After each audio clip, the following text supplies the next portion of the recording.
Hi guys, welcome to another episode of Creeps, Creatures, and Haunts. In today's episode, we're going to be doing another special one where we talk about and do a spoiler review of another movie. This time being The Conjuring 3, The Devil Made Me Do It. If you haven't seen the one where we did The Quiet Place Part 2, basically, we don't know if we're going to keep doing movie reviews, but we haven't really seen a good horror movie come out in theaters for such a long time because theaters in the U.S. were closed, so we really wanted to do a couple episodes focused on horror movies. Originally, we thought about combining them in one, but we're like, what if someone's seen one but not the other one? They might not want to listen to like a spoiler talk of that. So we'll just be giving our thoughts on it and just generally talking about it. Yeah. All right. So if you're familiar with the Conjuring universe, as it is known to be called now. Yes.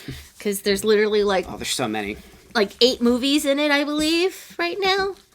Because there's Conjuring 1, 2, 3.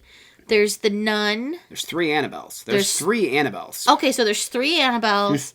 And apparently La Llorona is part of it as well. It is, yeah. Yeah. So, yeah, there's a lot of movies in this whole series. But this is the third that prominently features Ed and Lorraine Warren, who are paranormal investigators. Yeah. They're if you know anything about the paranormal field, you know who Ed and Lorraine are. Yeah, like demonologists. Stuff, all that fun stuff. Which we're thinking about. If you're interested in hearing an episode where we talk about them more in detail, our opinions on them, and just generally an episode about them and their life and stuff like that, let us know. Yeah. Because that would be probably an interesting topic. But yeah. So this was the first one of the Conjuring movies that was not directed by James Wan. It was actually directed by the same guy who did La Llorona, which, unfortunately, that does show a bit.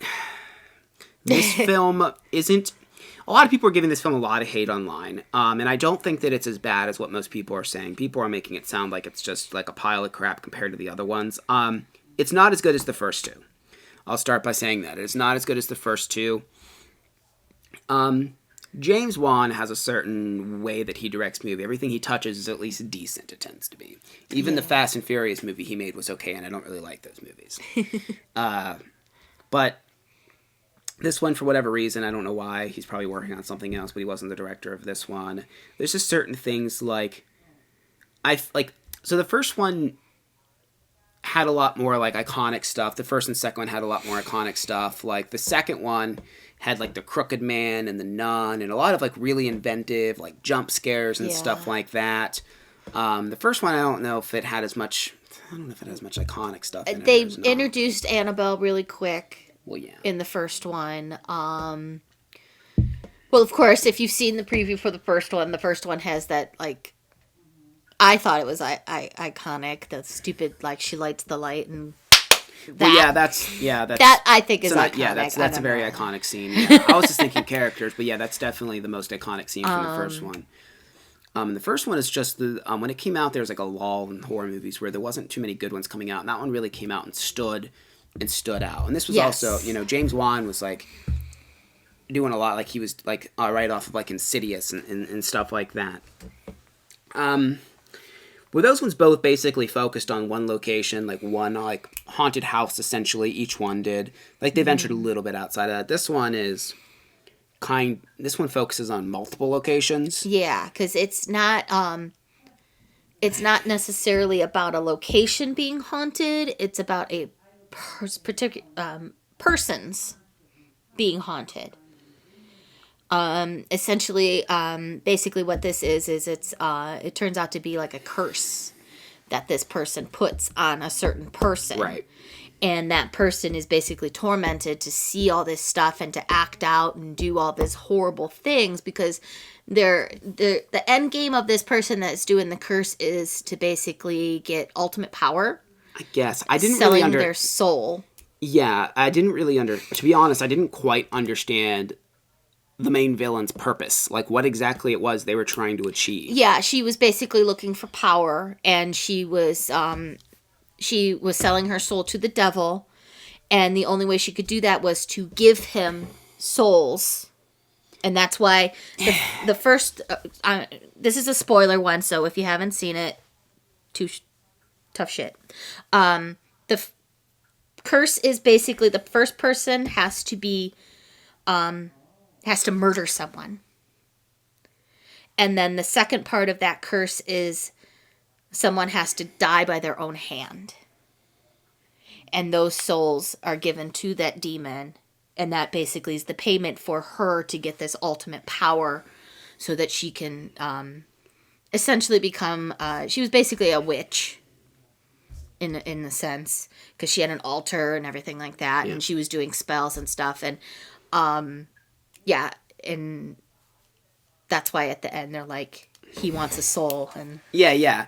Well, I guess it's not that I didn't get it. It's just, it felt stupid a little bit. Like, I don't know, like the whole premise of it was just like a way for them to be like, I don't know, it didn't feel like it gelled very well for me. Like her like, it just didn't feel like a good reason. She's like, I want power, so I'm going to find this random demon that makes someone kill themselves, and then I get magic demon power. Like, this is stupid.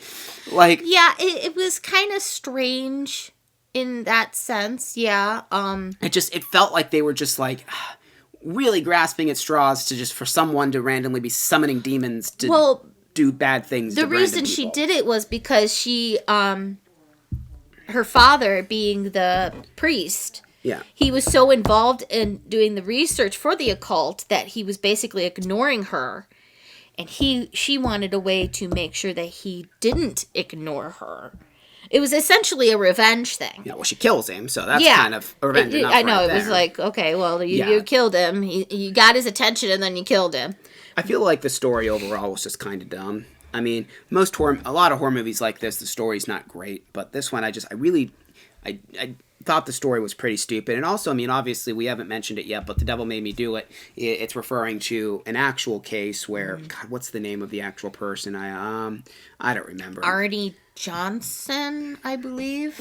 Where he claimed that the reason he had murdered someone was because of, the devil made him do it. Yeah. Arnie Johnson, and he murdered his landlord. And they basically used the not guilty by reason of demonic possession as his plea. You can look it up. He actually was convicted of manslaughter. He received 5 years? 5 years. I mean, now mind you, this was in 1981, but still, 5 years. That's all he got. Yeah. And he still technically did murder somebody. He stabbed him 26 times or something like that, I think. I also it just was quite a few times. I feel like this, I just don't really know if I was a director or someone, I don't know if, out of all the Lorraine's stories, I don't know if this is the one that I would choose. Because it almost feels almost slightly offensive, in a way too. And I mean, I know it was a long time ago, but I mean oh, well, this guy, you're making a movie that's based off of an actual murder that happened. You're like, well, this is what happened. Obviously, it's not claiming to all be true, but it's based on a true story. And they're like, well, this is what happened. This crazy demon person made this guy do it. When more than likely, this guy was just a murderer.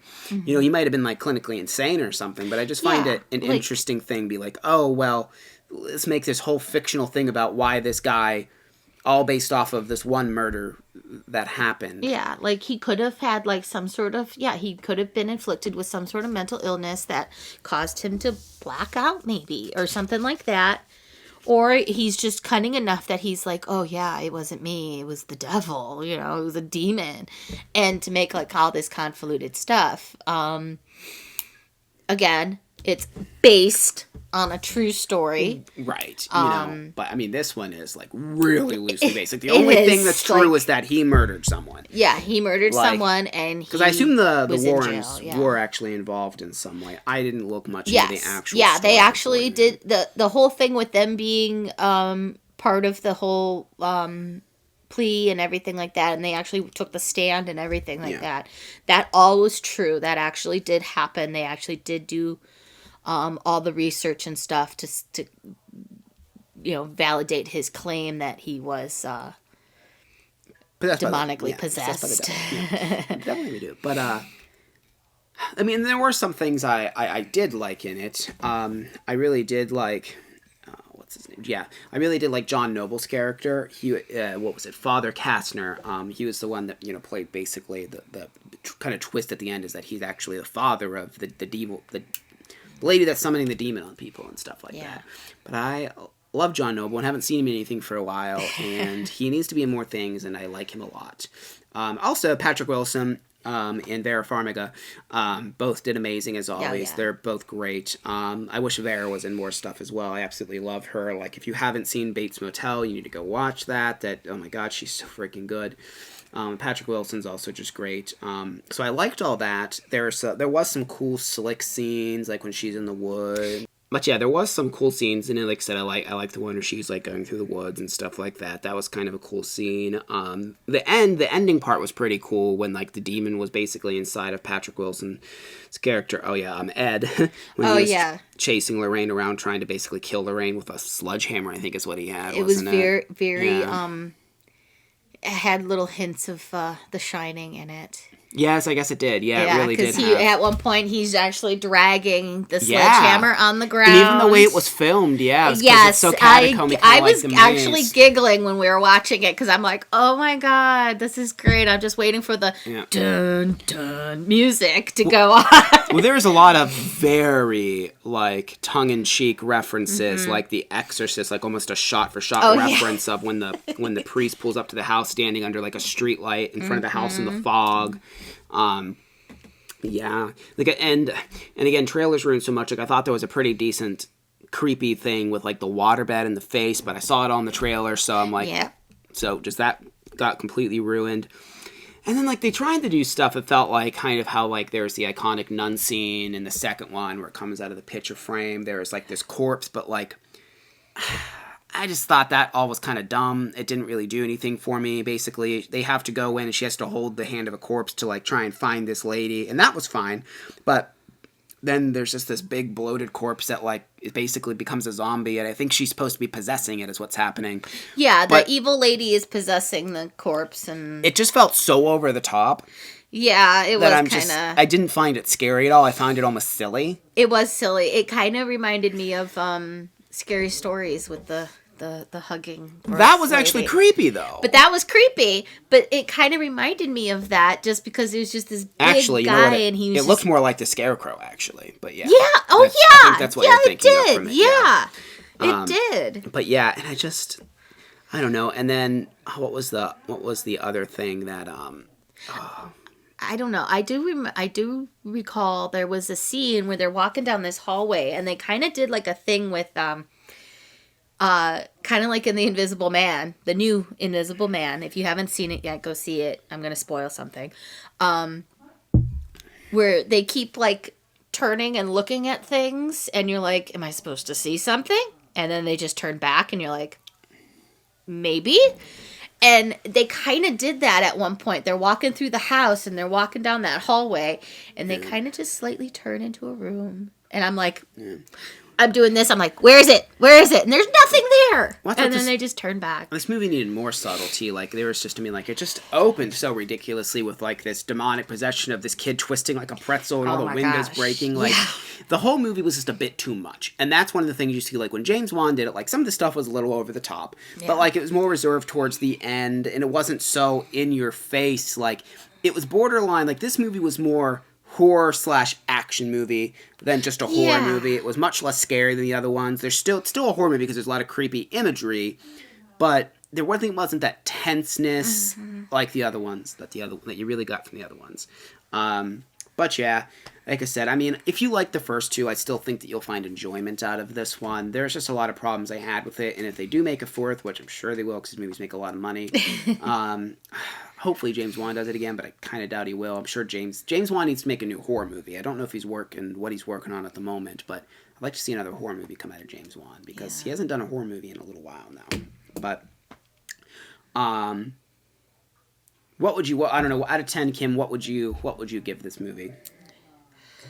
8.5. Oh wow, that's way higher than I would. Yeah, I would give it a 6. Oh wow. Yeah, wow. It's above average, but I do not consider it a good movie. I consider it above average. Worth seeing if you've seen the other ones. Yeah. Yeah, it's better than, like, some of the Annabelles. There's one good Annabelle. I think it's Annabelle Comes Home is the good one. There's one good one. The other ones are pretty trash. Haven't seen The Nun yet.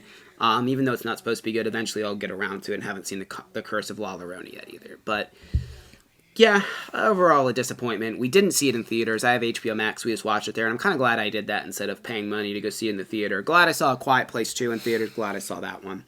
And make sure you do check out our review of that movie as well. It's also a spoiler one, so don't watch it until you've seen the movie because we go completely in-depth and talk about all aspects of it. But thank you very much for watching. And again, if you like this type of content, let us know that you like it. And we might continue to do things like this because we just do so much already. I would like to do more smaller movies because I watch a lot of like independent movies and stuff like that. So if you're interested in something like that, just let us know and we will try to do something like that. But thank you very much for watching, and we'll see you guys in the next episode. Bye.